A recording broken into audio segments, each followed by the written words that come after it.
sore hari ini kita akan mengkaji mengenai kajian biologi sistem digesti hewan, ya, sistem digesti hewan, kajian biologi hewan, khususnya tentang sistem digesti. Nah,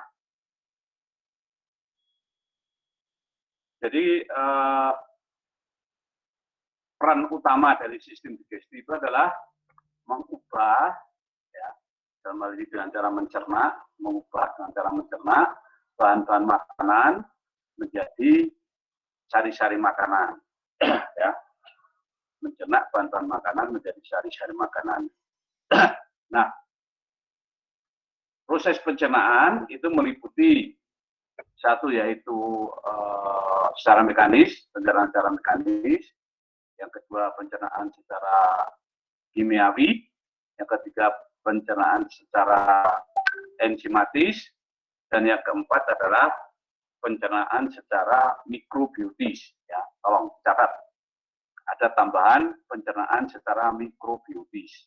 Ya, saya ulang, pencernaan secara mekanis yaitu gigi dan seterusnya, pencernaan secara kimiawi oleh HCl ya kimia, kemudian pencernaan oleh enzim-enzim enzimatis, kemudian pencernaan oleh mikrobiota.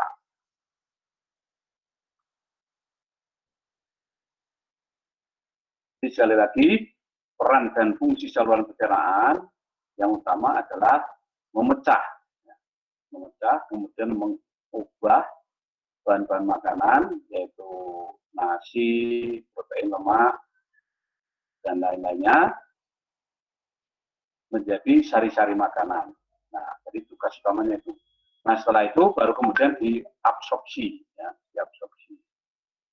Serap, kemudian diangkut melalui pembuluh kapiler darah maupun pembuluh kapiler limfe ke seluruh jaringan tubuh, ya, ke sel-sel tubuh. Ya.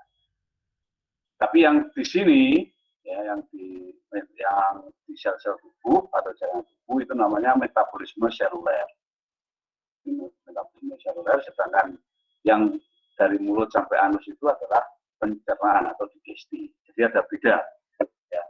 Jadi kalau metabolisme itu terjadi di dalam sel, kalau pencernaan makanan itu terjadi di saluran pencernaan. Oke, paham ya? Nah, di sini ada interaksi, ya, ada hubungan saling kait-mengkait antara sistem digesti, ya, ini dari mulut, pencernaan tadi, sampai anus, dengan sirkulasi darah, ini pembuluh kapiler. Nah, kemudian dari sirkulasi darah nanti dibawa ke ini, jaringan, ya, jaringan tubuh. Jadi saluran makanan memberikan sari-sari makanan ke sel-sel tubuh. Nah, kemudian di dalam sel-sel tubuh terjadi metabolisme, yang mana salah satu bahannya yaitu oksigen. Ilustrasi kemarin bahwa oleh juga kemudian diberikan ke jaringan terutama untuk memecah C6 H12O6 menjadi CO2 dan H2O dan ATP. Nah, kemudian dari darah ini, dari sisa metabolisme ini, dari metabolisme dihasilkan sisa atau limbah yang kemudian dikeluarkan melalui ginjal. Organ buas. Ini adalah hubungan antara sistem digesti, sistem sirkulasi, sistem respirasi, dan sistem metabolisme serta ekskresi. Ya. Jadi semuanya saling terkait. Jadi kalau tidak ada suplai sari-sari makanan dari sistem digesti, maka otomatis tubuh akan mengalami gangguan metabolisme. Selanjutnya bisa menimbulkan koma, ya, kemudian menimbulkan kematian. Ini saluran digesti. Jadi sistem digesti itu ada dua bagian. Yang pertama itu adalah saluran digesti, ya, tempat di mana bahan makanan dicerna. Kemudian yang kedua adalah kelenjar digestif.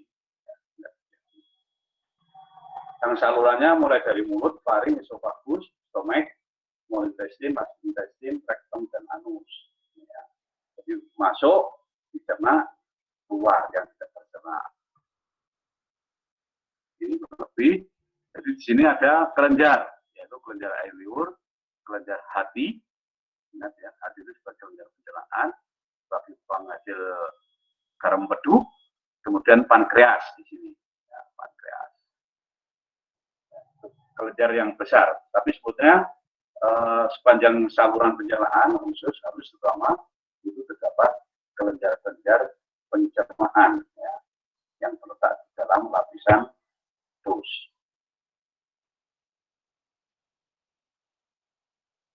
Sudah ya.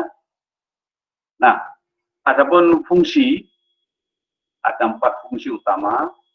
What are the main step in the digestive process? Pertama adalah ingesti, yaitu intake of food via the mouth, ya, eating. Jadi itu ingesti, intake of food, intake food via the mouth. Kemudian yang kedua, digestion, mechanically, organically, breaking down food into their subunit. So, digestion, mechanically, organically. Dan masih tadi ada tambahan mechanically, chemically, kemudian microbially.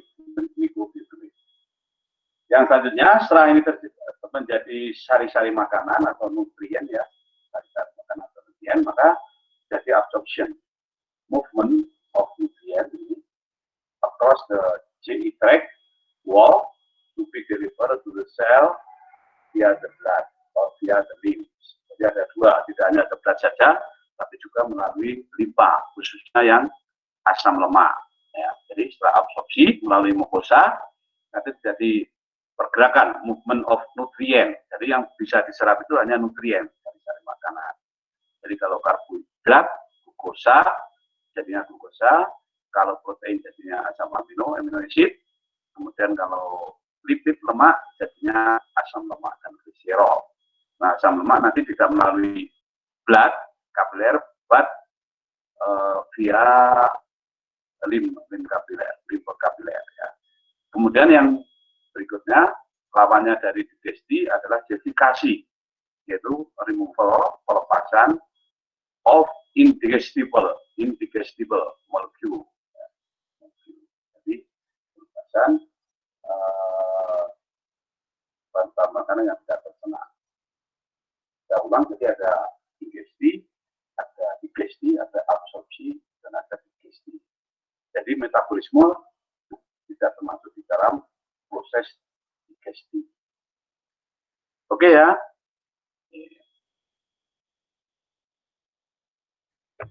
Nah, secara struktural ya, saluran pencernaan baik itu mulai dari mulut sampai ke anus tersusun atas 4 major layer, 4 lapisan utama ya. 4 major layer that make up the wall of GI tract ya, GI tract. 4. Yang paling dalam yang berbatasan dengan lumen atau enggak adalah mukosa. Di bawahnya ada submukosa. Di bawahnya ada otot atau muscularis, kemudian ada yang paling luar serosa. Ya. Jadi kalau Anda makan iso atau small intestine atau usus halus itu kemudian diiris, itu nanti ada lapisan itu. Yang paling dalam namanya lumen. Lapisannya berbatasan dengan lumen namanya mukosa atau selaput lendir. Mukosa itu selaput lendir yang warnanya pink dan lendir. Di bawahnya ada submukosa, kemudian ada muscularis, kemudian ada serosa. Oke. Nah, masing-masing lapisan ini memiliki peran dan fungsi tertentu. Ya. Karena tersusun atas sel-sel yang berbeda-beda.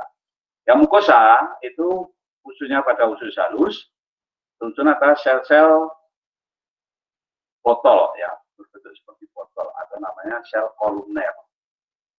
Dan di situ selain ada sel kolumer yang memiliki silia, ingat ya, jadi sel yang memiliki silia itu fungsinya adalah absorptif. Nah, di antaranya itu ada namanya sel goblet, ya, sel goblet itu yang memproduksi lendir. Tolong ditulis.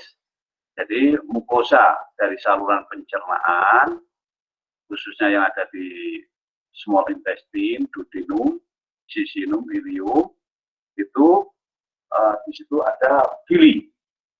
Kemudian pada villi itu terdapat mikrovilli. Nah, pada mikrovilli terdapat silia. Nah, di antara sel-sel mikrovilli itu terdapat sel goblet. Ya, spesifik fungsinya untuk absorpsi. Innermost layer that produce mucus that protect the lining and also produce negative tensi. Ya, mukosa itu selain itu juga untuk menghasilkan lendir sebagai pelindung dan juga menghasilkan enzim-enzim pencernaan. Contohnya adalah kelenjar Bruneri, kelenjar Bruneri.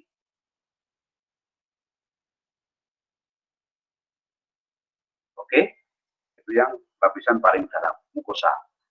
Nah, di bawahnya namanya lapisan submukosa, ya.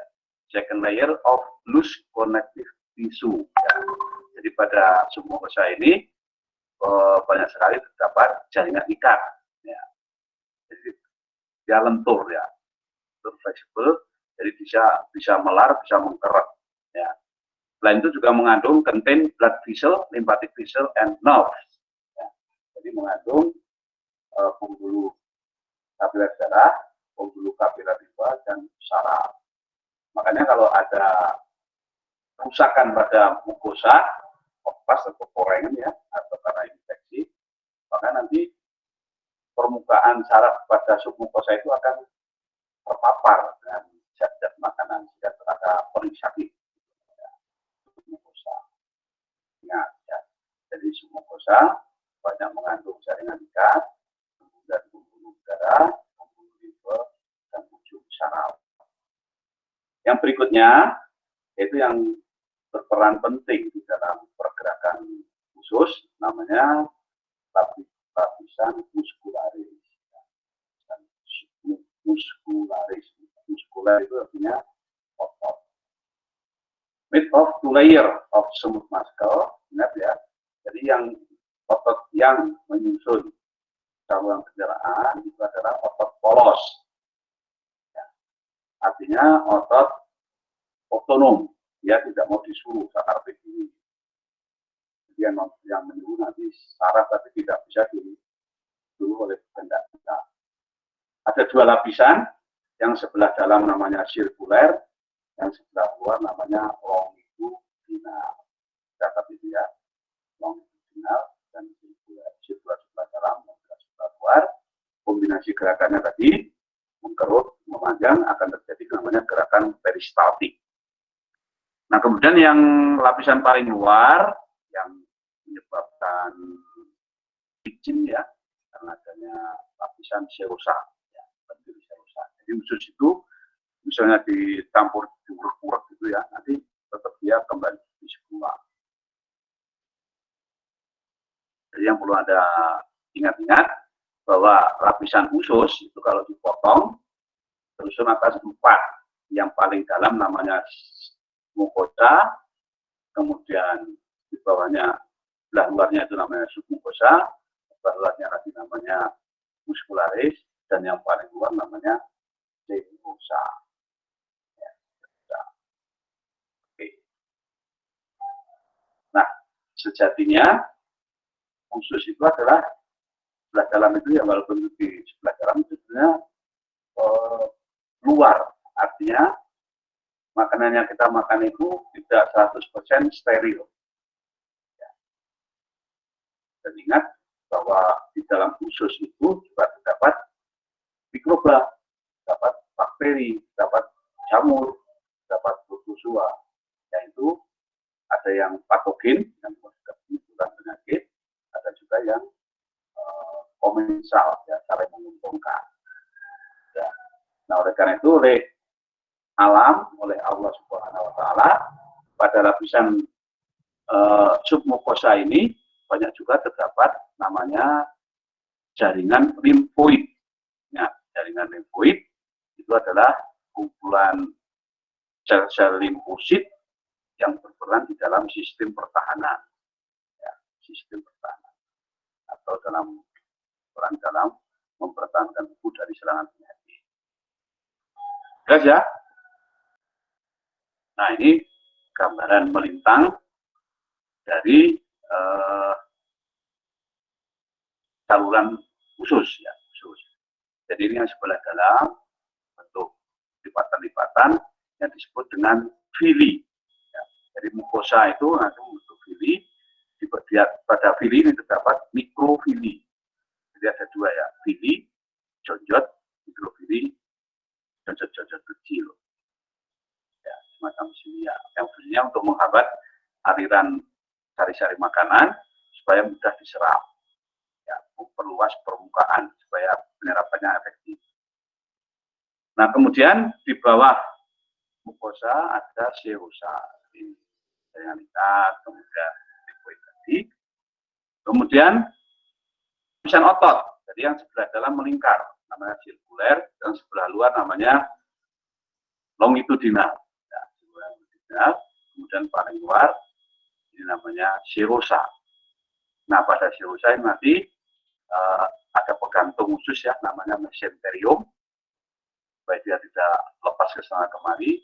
Kemudian di situ banyak pembuluh darah arteri atau vena. Ya, jadi misalnya dari usus nanti vena cava, vena porta hepatica, kemudian menuju ke hati. Jadi semua makanan yang ada dari usus ini setelah terserap nanti akan dibawa ke hati.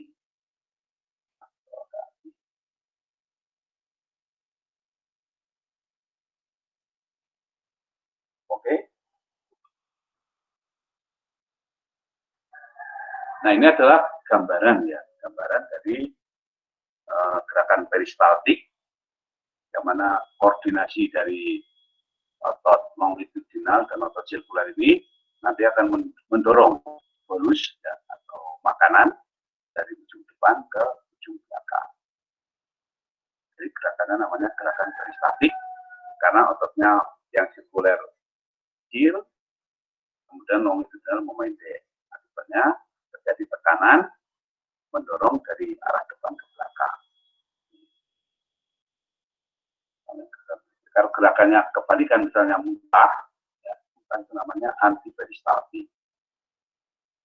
Dan kalau terlalu cepat itu namanya hiperperistaltik. Misalnya di mukosa ini ada luka, maka nanti menyebabkan dia pergerakannya lebih cepat. Jadi namanya dysentery, ya.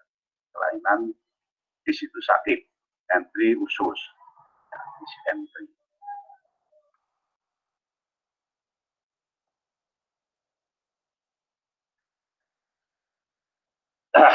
Nah, mekanisme pencernaan itu yang pertama kali di mulut ya. First part of the digestive tract, input, mouth, pharynx, and esophagus. Mouth, pharynx, and esophagus. Ya, jadi ada mulut dengan gigi-gigi, lidah, pipi, dan seterusnya, kemudian pharynx, esophagus. Semua makanan itu pasti akan dicerna di sini, ya, secara mekanis terutama. Kemudian nanti ada pencernaan secara enzimatis oleh amilase ya, oleh petialin, itu khusus untuk amilum karbohidrat. Kemudian untuk protein ada secara mekanis, kemudian ditelan. Nah, jadi esophagus itu peran dominannya adalah sebagai saluran, ya, saluran yang menghubungkan antara mulut dengan gastrium.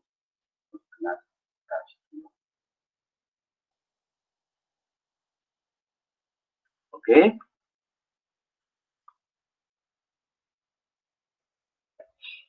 Nah, keanekaragaman pada hewan itu saya katakan sangat luas ya. Jadi kalau pada hewan tingkat rendah itu tidak memiliki saluran pencernaan.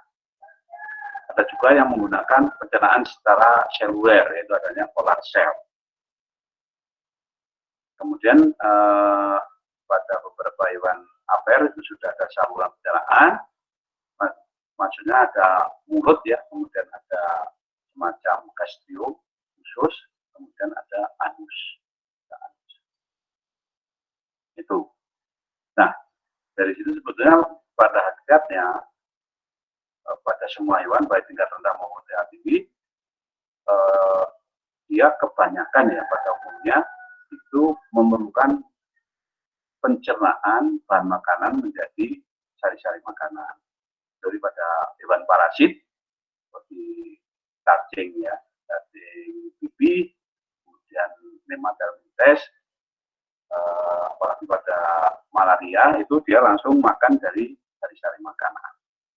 Tapi mulai cacing tanah itu sudah mencerna makanannya, menyerap makanannya, dan mengeluarkan sisa-sisa pencernaan.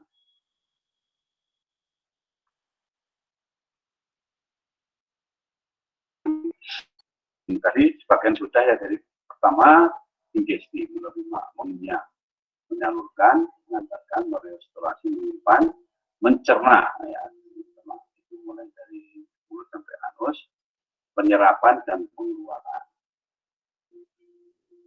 Kelenjarnya ada kelenjar saliva, kelenjar hati, dan kelenjar pankreas.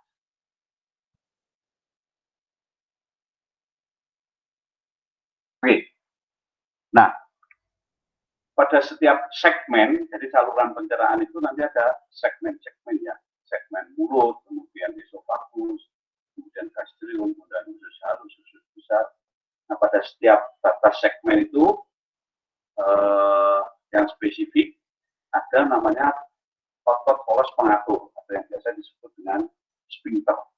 Nah, otot poros pengatur atau sphincter, atau nama lainnya adalah web. Ya, web. Sebagai contoh misalnya batas dari esofagus dengan gastrium itu ada namanya sphincter esofagi. Kemudian antara gastrium dengan duodenum, dengan ya, duodenum namanya sphincter pylorii karena pylorus. Ya. Oke ya. Jika jangan khawatir misalnya habis sarapan soto 3 mangkok itu nanti Anda capek tidur, tidak bakalan kuah sotonya itu keluar karena di situ ada namanya sphincter katup ya, sphincter katup web yang mengatur supaya makanan tidak kembali. Tapi kecuali pada kondisi tertentu misalnya mabuk kendaraan itu muntah bisa keluar, atau melihat orang di sini itu nanti bisa jadi muntah. Oke. Nah, organ-organ digesti, ya, organ digesti pada hewan itu, misalnya pada mulut, di situ banyak terdapat gigi. Ya. Itu juga beraneka ragam variasi antara hewan herbivora, ruminansia dengan hewan pemakan daging. Ya. Jadi pada hewan yang pemakan rumput itu gigi seri bagian atas nggak ada. Ingat, gigi seri bagian atas nggak ada.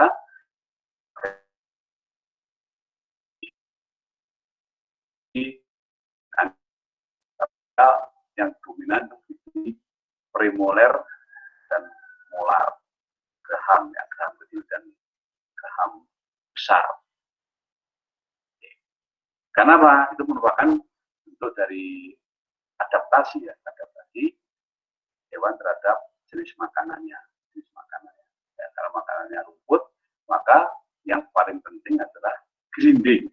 Grinding itu memamah, mengunyah. Maka yang paling dominan yang tetap ada itu premolar sama molar. Kaninusnya bagaimana? Tidak begitu penting karena kaninus penting untuk pencernaan atau menyobek bahan makanan. Nah, kemudian lidah nih, lidahnya juga beradaptasi ya, menyesuaikan diri terhadap makanannya, yaitu untuk mengambil, kemudian memotong. Maka lidah sapi itu lebih kuat ya, lebih panjang daripada lidah yang lain. Termasuk nanti panjang ususnya itu lebih panjang herbivore karnivor. Jadi bisa fungsinya untuk bolak-balik, kemudian untuk merasakan. Jadi kalau nggak ada lidah mungkin manusia tidak perlu makanan yang mahal-mahal ya, yang fast food segala macam itu, karena banyak mengandung rasa, banyak mengandung bumbu. Ya. Nah, berikutnya yang penting kita sadari bahwa untuk menelan itu perlu koordinasi.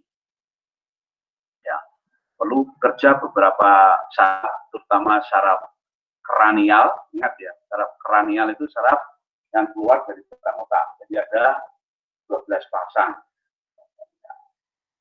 Ya. Yang spesifik yaitu saraf nomor 10. Itu fungsinya untuk mengatur pengeluaran air liur. Ya, namanya nervus vagus. Saraf nomor 10 nervus vagus yang fungsinya antara lain untuk merangsang pengeluaran air liur. Bersifat parasimpatis. Ya, parasimpatis.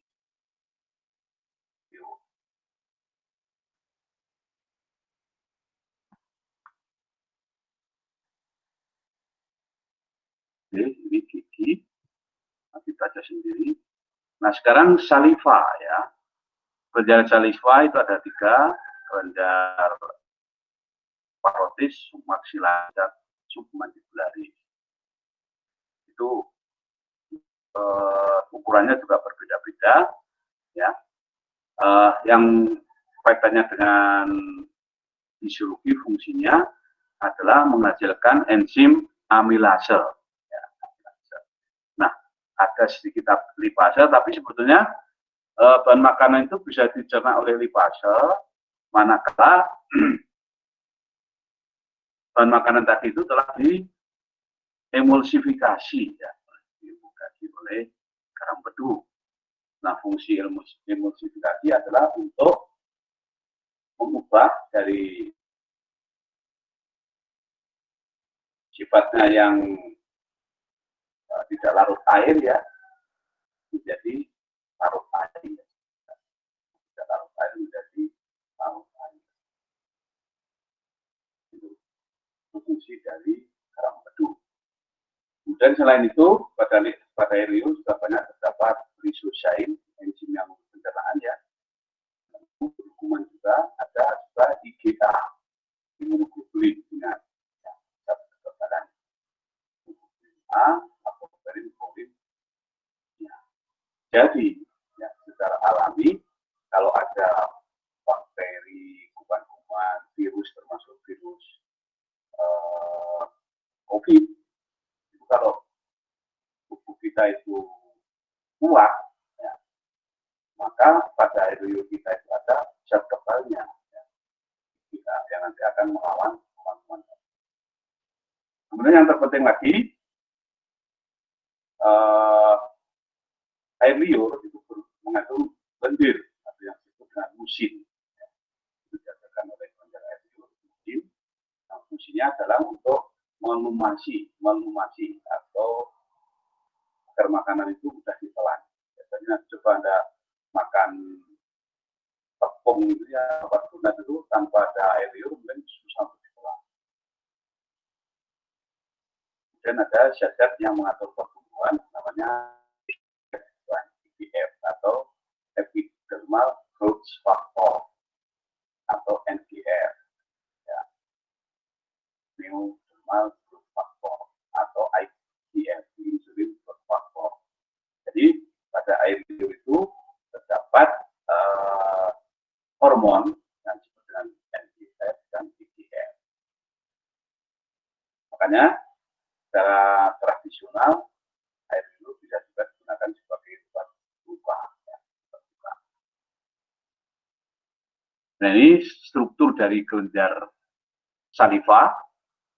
Jadi ada bagian yang penghasil air liur itu namanya sel acinus. Ya, ini ada sel acinus, bentuknya kuboid dan bisa, dan karena ini penghasil lendir, penghasil protein, enzim, maka di sini paling banyak mengandung RER, retikulum endoplasma raf kasar. Kemudian di luarnya ini ada namanya sel new epitel. Nah, artinya kalau ada rangsangan berupa makanan ya, melihat makanan itu atau merasakan makanan, nanti sarafnya akan mengakibatkan ini new epitel ini berkontraksi yang akan mengakibatkan sel-sel ini mengeluarkan saliva. Saliva mengalir ke saluran ini, kemudian ditampung. Nah, ini perbandingan antara submandibularis, parotis, dan sublingualis. Ya, parotis itu yang di bawah mandibula, ya, atau mandibula atau maksila, kemudian di bawah submandibula, kemudian ada di bawah lidah. Nah, yang mukos ini lendir, ya. Salivanya banyak mengandung lendir. Kemudian serosa itu berupa air, mukosa dan serosa itu campuran. Artinya apa? Pada kelenjar ini banyak terdapat sel-sel yang menghasilkan lendir, mukos, sel-sel yang menghasilkan air, serus. Tapi pada parotit ada sebagian serus, airnya. Nah, volume saliva dari submandibular itu 7%, parotis itu hanya 25%, kemudian yang sublingual 5%. Jadi yang paling banyak pada submandibularis.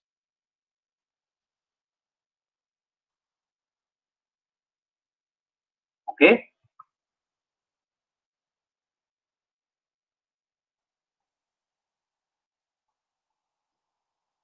Nah, lendir, ya, jadi fungsinya untuk melapisi, ya, melumasi mukosa, melumasi makanan, sehingga makanan mudah ditelan. Nah, saudara sekalian, siapa yang meregulasi, siapa yang mengatur sekresi kelenjar-kelenjar tadi, mengatur pergerakan, yaitu adalah saraf otonom. Ya, saraf otonom. Jadi air liur itu kalau nggak ada pengaturan saraf keluar sendiri itu namanya ngeces. Itu berarti tidak disadari. Tapi kalau ada pengaruh saraf, jadi nanti misalnya melihat makanan yang menggiurkan akan keluar air liur. Nah, itu karena adanya rangsangan, ya, rangsangan dari mata, kemudian nanti ke otak akan merangsang saraf parasimpatis. Nah, saraf parasimpatis. Jadi rangsangannya bisa berupa mekanik, ya, tersentuh bahan makanan kimiawi, karena bahan-bahan kimia dari makanan, tubuh mencium atau bahkan melihat, ya, maka akan menyebabkan sekresi saliva. Jadi parasimpatis itu memacu sekresi saliva. Ingat. Jadi konsep dari regulasi sekresi kelenjar-kelenjaran itu karena adanya rangsangan, ya, rangsangan atau pada prinsipnya stimulus, rangsangan stimulus yang nanti akan merangsang kelenjar, kemudian kelenjar akan meresponnya dengan mengeluarkan air liur. Paham ya? Jadi saraf parasimpatis memacu. Nah, kemudian temannya namanya saraf simpatis itu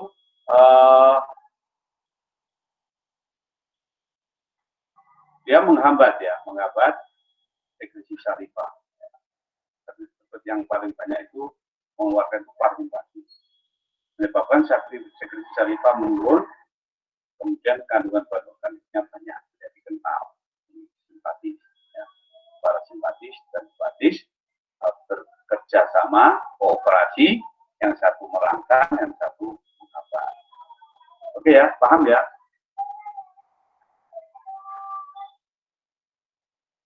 Tadi sudah ya.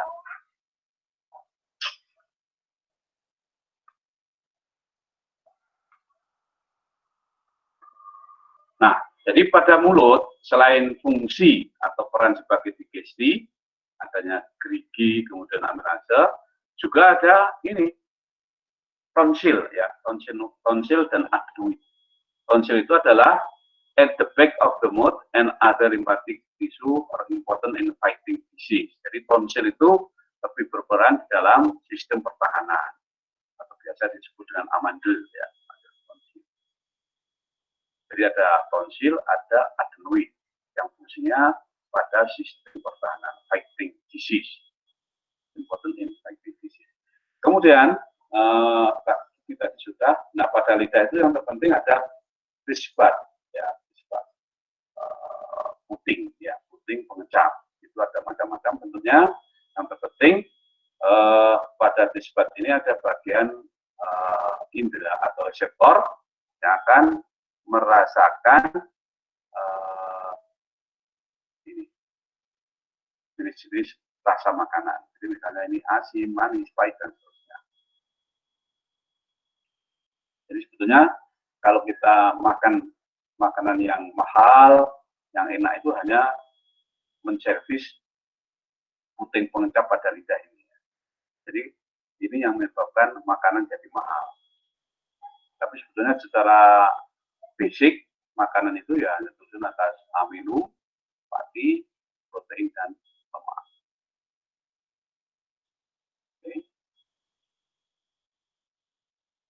Nah tadi saya katakan, jadi untuk menelan itu perlu refleks, menyadari ya, perlu rangsangan, yaitu berupa bonus makanan, kemudian nanti akan terjadi koordinasi saraf-saraf untuk menelan.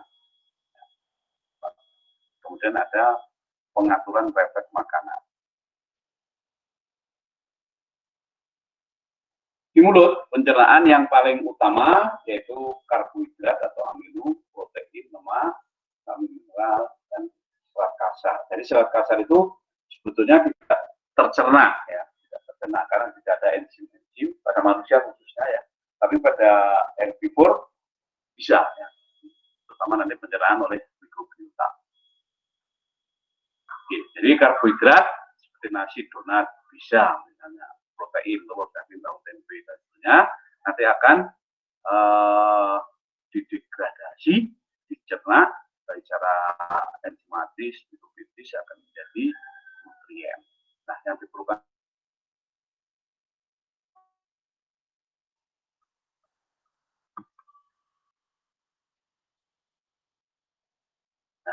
ini gambaran penelanan. Nanti kalau Anda tanya tak jelaskan. Oke. Di sini gambarannya ada pusat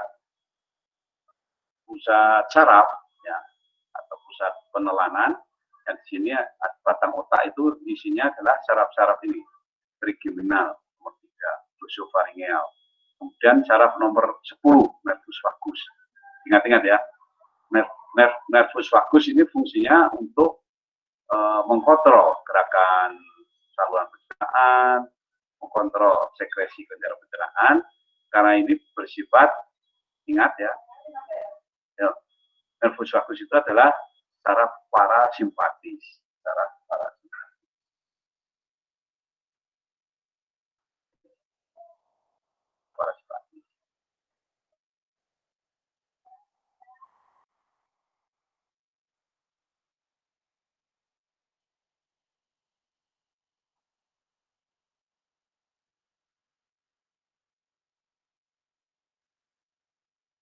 Sekarang kita menginjak ke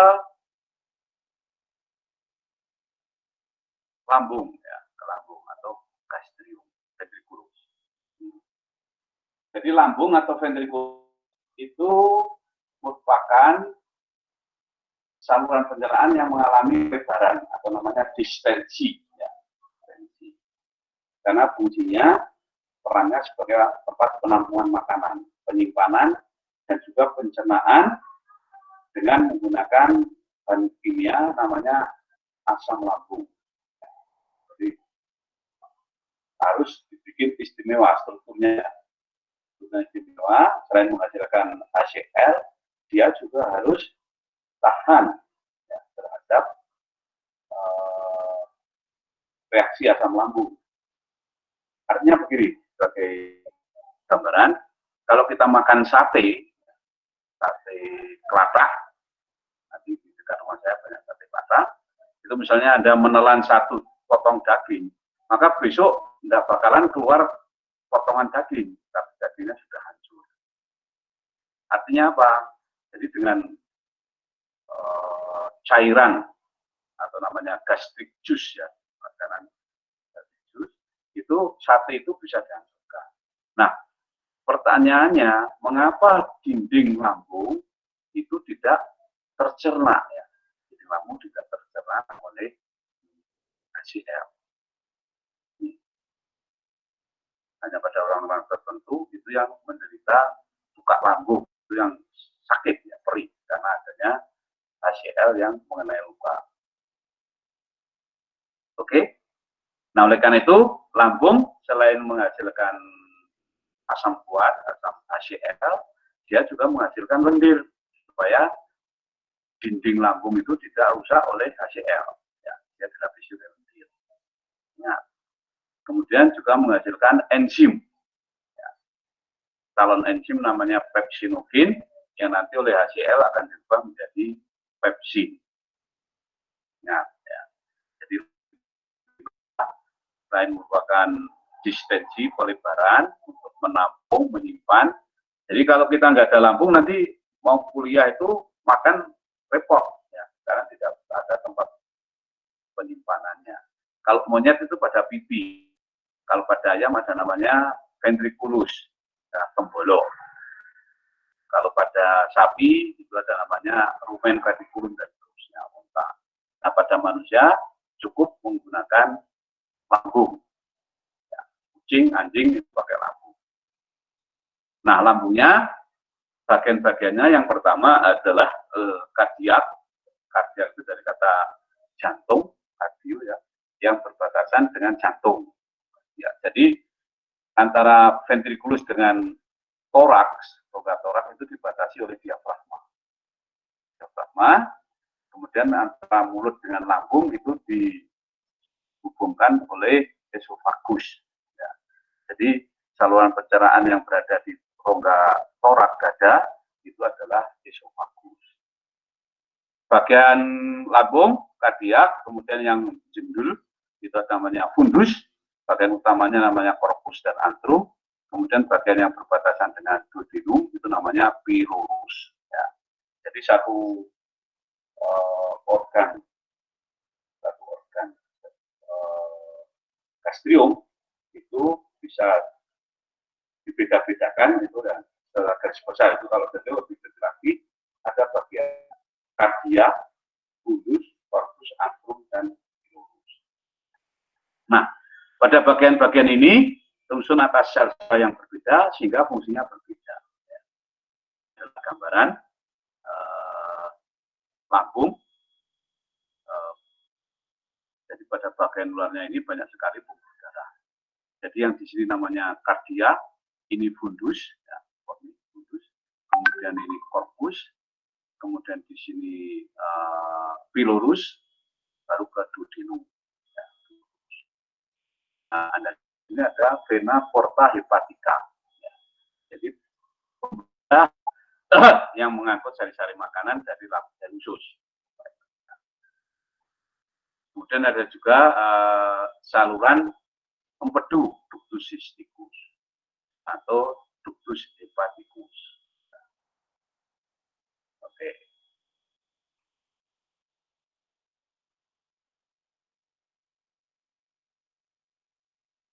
Sudah ya. Nah, kemudian Anda perhatikan di sini pada bagian lambung itu ada sel-sel yang menghasilkan HCl, sel-sel yang menghasilkan pepsin, sel-sel yang menghasilkan lendir, dan juga ada bakteri, ya, ada bakteri yang bisa hidup di ini cairan lambung yang pH-nya asam, 2, ya, pH-nya 2, ini sangat asam. Jadi daging aja hancur. Tapi yaitu ada pengecualian bahwa pada lambung itu juga ada bakteri yang bisa hidup di situ, namanya Helicobacter pylori. Nah, ini yang menemukan itu mendapat Nobel karena dia menyelesaikan masalah ulcer lambung. Ya.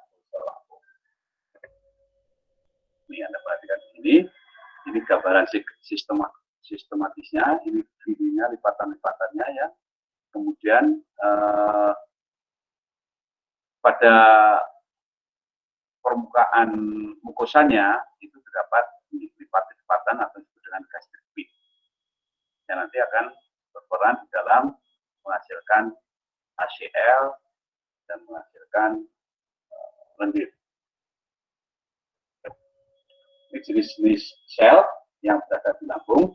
Yang pertama adalah mucous neck cell, itu yang menghasilkan lendir. Mucous neck cell, jadi sel yang berada pada leher dari gili, ya, dari lipatan. Kemudian ada chief cell atau sel peptik yang menghasilkan pepsinogin. Chief cell atau peptik cell menghasilkan pepsinogin. Kemudian ada sel parietal atau sel oksidik yang menghasilkan HCl, dan ada sel penghasil hormon namanya gastrin. Namanya sel endokrin. Ya, sel endokrin yang menghasilkan hormon gastrin. Parietal menghasilkan asam lambung. Chief cell menghasilkan enzim pepsinogin, mucosal menghasilkan lendir. Ya. Nah, jadi permukaan mukosa dari lambung itu kompleks ya, ada berbagai macam sel dengan fungsi masing-masing. Jadi kalau strukturnya tidak seperti ini, ya, tidak ada sel penghasil lendir, sel penghasil hormon, maka mungkin fungsi lambung akan tidak berfungsi. Oke. Nah, jadi saya ulang ini, fungsi lambung menghasilkan hormon gastrin, menghasilkan enzim pre-enzim namanya pepsinogin, kemudian menghasilkan HCl. Nah, HCl itu nanti akan mengubah pepsinogin menjadi pepsin. Nah, dari situ jelas sebetulnya digesti pada lambung itu khususnya adalah digesti protein. Karena HCl itu fungsi utamanya adalah untuk mendenaturasi protein. Kemudian mengaktifkan pepsinogin menjadi pepsin. Oke. Nah, selain itu pada lambung itu ada sel-sel yang menghasilkan HCl, namanya sel parietal. Ingat ya, sel parietal menghasilkan HCl. Jadi bentuknya selnya berbeda. Kemudian organel selnya berbeda. Artinya telah mengalami spesialisasi untuk menghasilkan HCl. Sel peptik itu berfungsi untuk menghasilkan pepsinogin, peptik. Kemudian sel lendir berperan menghasilkan mukus atau lendir. Ya. Paling tidak ada itu. Ada satu lagi yaitu sel penghasil hormon. Silakan dicatat ya. Parietal, peptik, lendir, dan sel penghasil hormon. Ini tadi sudah.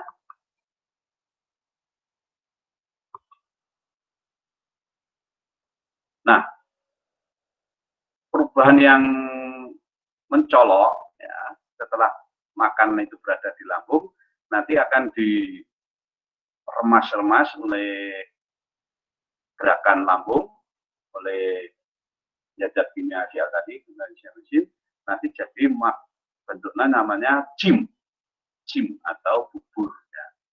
Jadi bentuk bubur. Nah, nanti akan dipompa dari virus masuk ke duodenum, kemudian dicerna paripurna menggunakan enzim-enzim pankreas, amilase, protease, lipase, dan karbonat ya, bikarbonat ion. Nanti akan menyebabkan bubur tadi menjadi sari-sari makanan. Oke, yang mengatur yaitu secara simpatis dan secara parasimpatis, juga ada hormon. Parasimpatis merangsang pengeluaran HCl oleh sel-sel varietas, sedangkan secara simpatis itu merangsang atau menghambat ya. Kalau yang merangsang ini menghambat pengeluaran HCl. Simpatis. Jadi berbalik ya. Kalau pada sirkulasi, simpatik itu memacu jantung, respirasi, tapi pada saluran pencernaan yang menghambat pengeluaran air. Jadi kalau simpatik yang sedang mendominasi, jantungnya berdenyut keras, paru-parunya ventilasinya meningkat, maka ususnya bergerak pelan. Jadi maka kalau orang sedang tenis atau lari itu sebaiknya tidak usah makan. Ya. Artinya pada saat itu ususnya istirahat, tapi metabolismenya meningkat. Ya. Pencernaannya lain, istirahat dulu.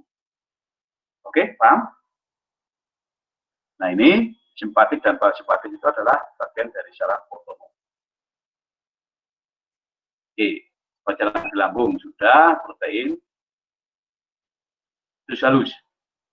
Nah, pada usus halus, ya, itu ada 3 bagian, yaitu duodenum atau 12 jari, kemudian jejunum, usus yang panjang sekali karena tempat penyerapan, absorpsi, dan ilium.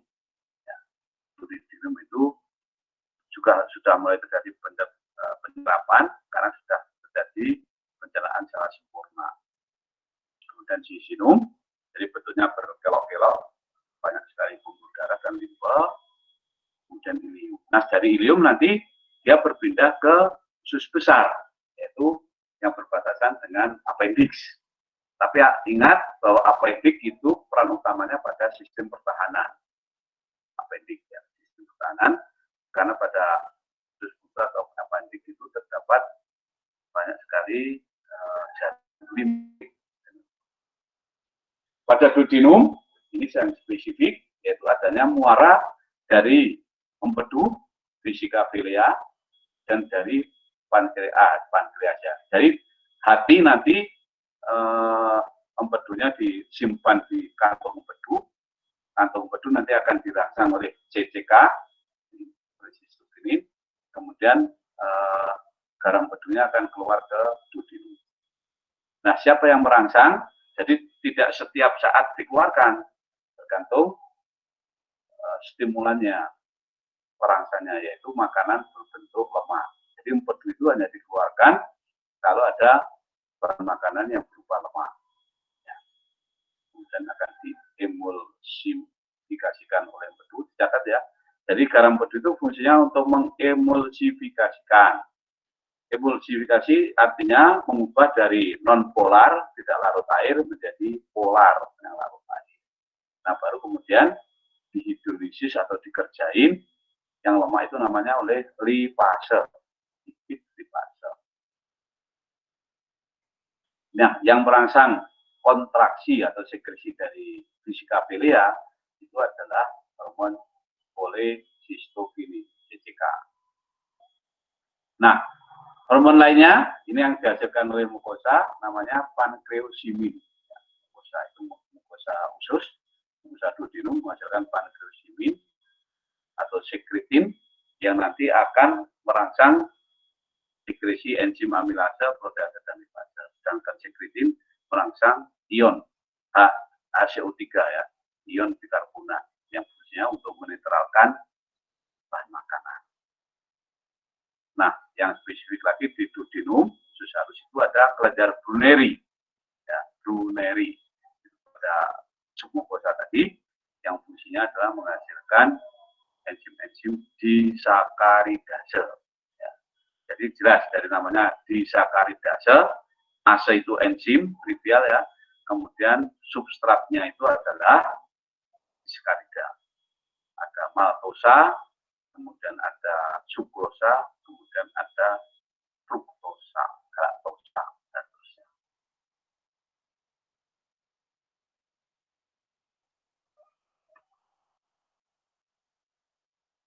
Oke, nanti mungkin Anda boleh bertanya mengenai pencernaan dari bahan-bahan makanan, dari protein, teman.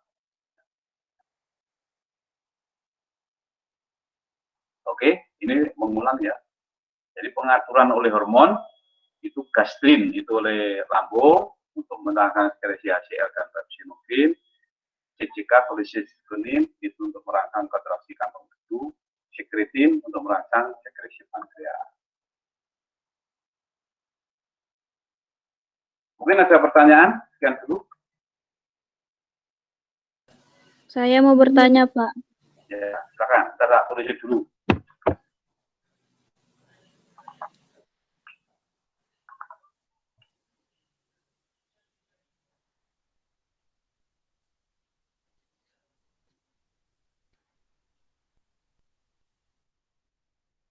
Oke, silakan. Siapa yang mau bertanya? Saya, Pak. Ya. Pak, sarapan itu kan penting. Nah, tapi kenapa ada orang yang sarapan dikit aja itu udah mules, Pak? Nah, itu apakah ada gangguan di sistem pencernaannya atau bagaimana? Terima kasih. Jadi itu sugesti ya, jadi sifatnya individual kasus. Tapi saya yakin kalau kita data statistik itu mungkin 99 orang, 99 respondennya tetap semua sarapan. Ya, jadi yang 1% itu mungkin kurang 1% itu yang aneh. Nah, jadi sarapan, makan siang, makan malam itu semuanya habituasi kebiasaan. Ya, jadi pada hewan manusia itu ada namanya jam biologis, ada kebiasaan, ya, ada habit. Jadi kalau misalnya Anda tidak biasa jam sekian kuliah, ya sekarang ini ngantuk. Saya pun juga ngantuk-ngantuk gimana gitu, udah kehabisan tenaga. Ya, tapi karena harus memberikan kuliah ya, nanti habis maghrib jadi lemes ngantuk. Ya, jadi itu kasus, tidak boleh digeneralisir. Tanya teman-teman kamu, tanya si Teopilin itu mesti kalau ada uang dia mesti ambil sarapan ya. Breakfast itu penting ya. Breakfast penting. Tapi pada orang yang terbiasa dengan puasa, tapi kalau sarapan itu juga tidak ada masalah. Begitu ya. Itu kasus. Ada pertanyaan lain? Terima kasih. Siapa namanya dulu? Oke, silakan Melati.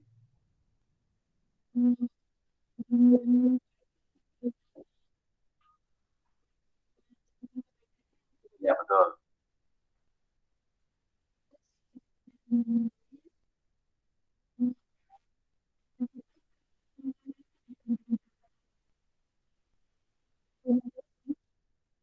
Ya, pertama tentang ulcer, kemudian porsi ya. Jadi begini, kita bicara kondisi normal dulu. Ya, normal. Jadi pada kondisi normal itu seperti saya terangkan tadi, lambung itu secara struktural ya bentuknya itu merupakan perluasan. Kemudian di situ ada sel-sel penghasil HCl, penghasil pepsinogen dan seterusnya. Nah, ini pada kondisi normal dia akan berfungsi untuk menampung makanan. Ya. Nah, menampung makanan begitu itu juga tergantung kebiasaan. Artinya pada cewek itu mungkin cukup 1 piring, tapi pada cowok mungkin 2 piring. Ya.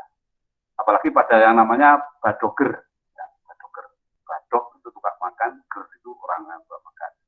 Nah, jadi dari sisi tinjauan volume daya tampungnya itu udah beda-beda.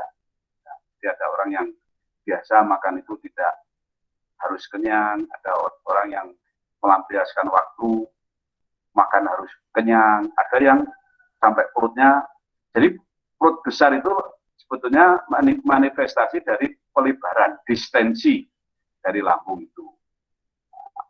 Nah itu nanti jadi kebiasaan. Jadi ada orang yang misalnya makan roti, sarapan roti itu sudah cukup sampai sore. Tapi seperti orang Jawa itu misalnya, maksud saya itu kalau nggak makan nasi, tidak puas. Ya.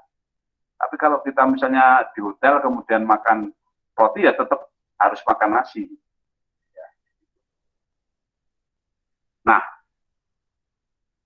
ke pertanyaan tadi, tukak lambung ya atau ulcer atau bahasa Belandanya itu mah. Ya, jadi kalau mah itu karena stres, ya stres. Jadi pikirannya sedang kacau, tidak terkondensasi, termasuk nanti sekresi asam lambungnya tidak terkontrol, ngaco. Apalagi kalau tidak ada makanan, kok hasilnya dikeluarkan, ini bahaya. Nanti hasilnya akan merusak mukosa itu, kemudian terjadi luka. Semula luka kecil, ya, kecil koreng itu. Nah, makanya kalau ada luka kecil itu segera diterapi, diobati, ya, dengan misalnya Milanta, itu isinya kan hidroksid, ya, magnesium hidroksida, itu nanti bisa menetralkan itu HCl, kemudian bisa menutup luka. Nah, selain itu bisa karena infeksi tadi, bakterinya namanya Helicobacter pylori. Ini yang menemukan dapat Nobel, ya. Jadi semua orang berpikiran tidak akan ada bakteri yang bisa hidup atau habitatnya pada lambung karena tadi hasilnya kuat. Tapi si orang penemunya ilmuwan Cina itu, ya, itu mendapatkan Nobel karena dia dapat mengisolasi bakteri. Jadi yang menyebabkan luka tadi itu mengkoreng. Ya, mengkoreng. Nah, sekali lagi, jadi yang namanya luka lambung itu penyebabnya banyak sekali. Ya. Jadi makan tidak teratur atau tadi gangguan stres, ya, makan tidak teratur. Terutama cewek itu yang sering dia nahan makan tidak teratur bisa menjadi. Tapi kalau saya mah itu karena biasanya habis pesta kambing guling. Ya, kambing guling di pernikahan itu, terus pulang banyak kumat. Mah. Oke? Teofilin? Oke, Teofilin? Ya.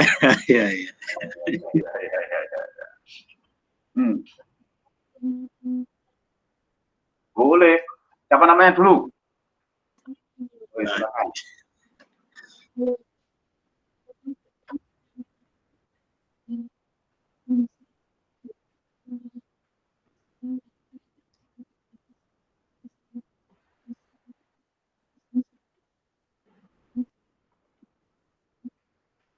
Tidak betul, ya. Jadi setahu saya memang ada namanya provitamin. Jadi vitamin A itu nanti dari provitamin.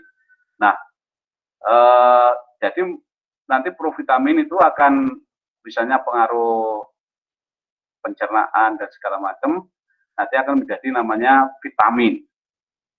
Nah, jadi untuk vitamin itu sekali lagi tidak ada proses pencernaan tadi seperti misalnya oleh enzim, oleh bahan kimia, tapi nanti setelah degradasi menjadi vitamin, baru kemudian diserap menjadi vitamin sesuai dengan jenis vitaminnya, ya, ada vitamin A. Vitamin D itu nanti dalam bentuk provitamin di bawah kulit disimpannya, kemudian nanti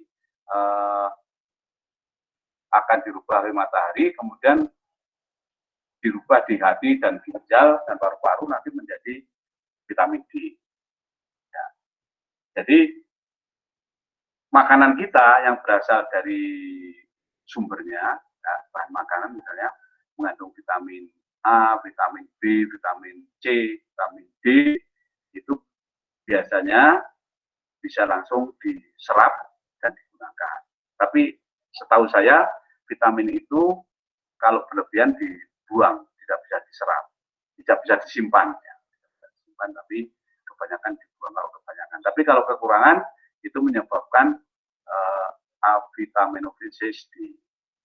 Oleh karena itu alam itu selalu bijaksana, yaitu selalu memberikan bahan makanan yang mengandung vitamin cukup, ya, sebetulnya selalu cukup gitu.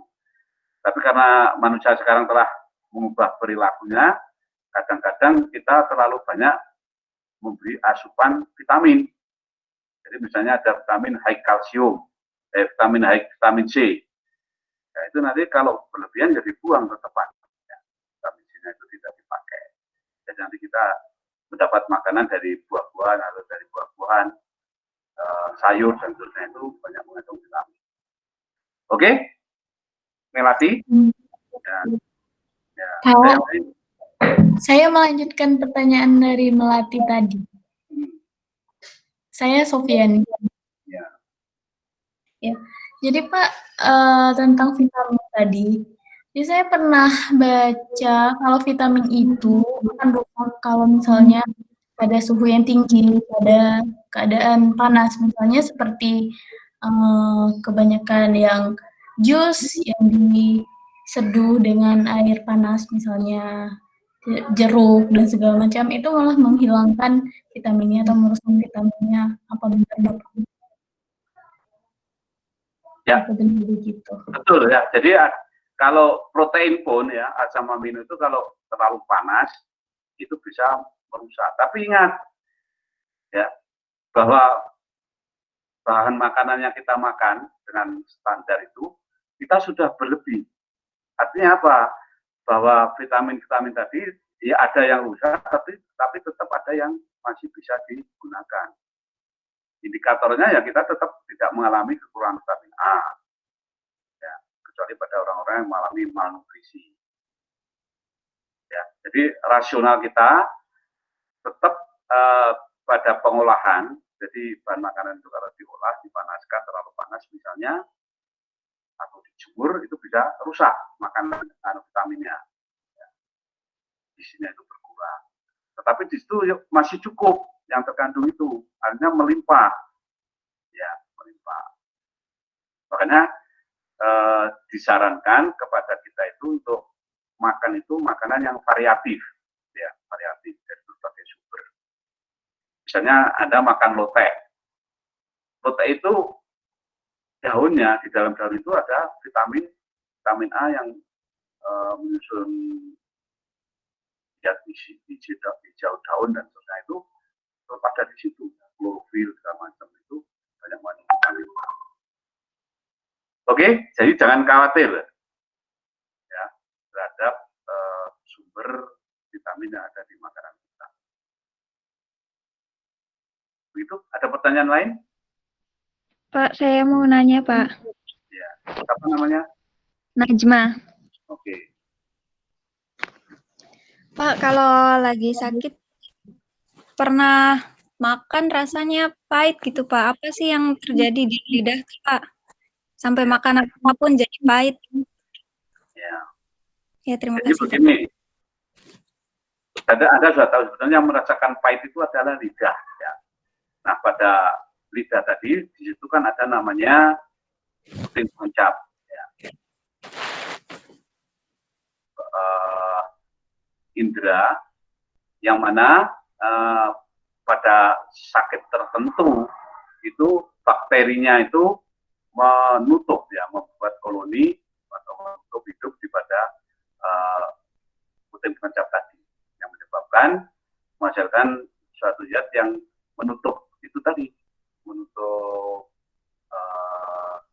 indera pencap yang misalnya untuk rasa-rasa yang enak ya, kemudian yang terasa itu hanya makanan tidak ada sensasi atau mungkin ya pahit seperti itu. Sebagai contoh lagi misalnya virus. Nah, virus yang hidup di pangkal lidah itu nanti akan menyebabkan rasa pahit. Ya.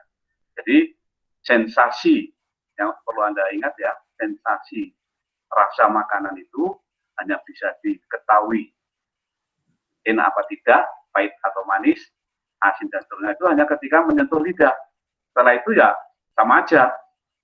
Mau yang bisa hak karo roti atau donat yang harga 10 ribuan itu ya sama.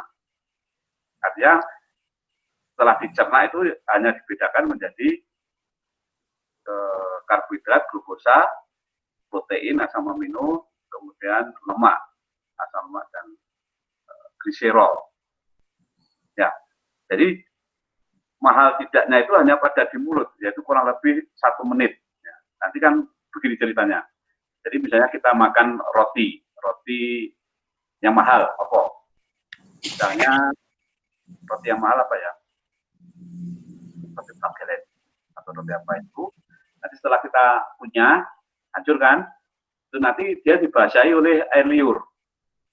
Nah, air liur itu ada lendir, ada air, dominan airnya. Nanti masa tadi roti yang telah dicerna tadi, nanti akan meleleh, akan membasahi puting pengecap. Nah, kemudian akan disadari oleh otak, oh ini rotinya rasanya manis dengan rasa keju misalnya.